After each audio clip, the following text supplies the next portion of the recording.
ఆ శరీరాన్ని నీ స్వార్థ ప్రయోజనాల కోసం, ఆ శరీరాన్ని డబ్బు సంపాదించటానికి, ఆ శరీరాన్ని దేవుని ఇష్టాన్ని నెరవేర్చకుండా తప్పుగా తిరగటానికి నువ్వు వాడుకుంటున్నావు.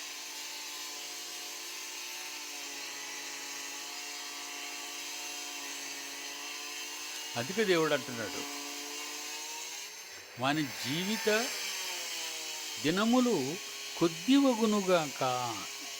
శాపం ఇచ్చాడు. 9వ వచనంలో ఏమంటున్నాడు?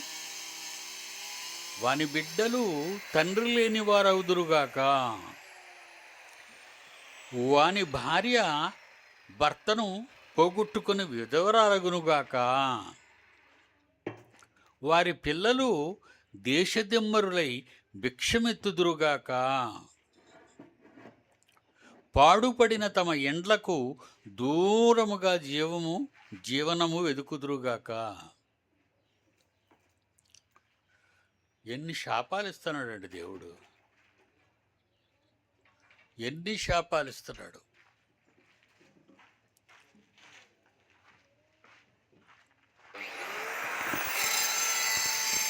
దేవుని పిల్లలారా,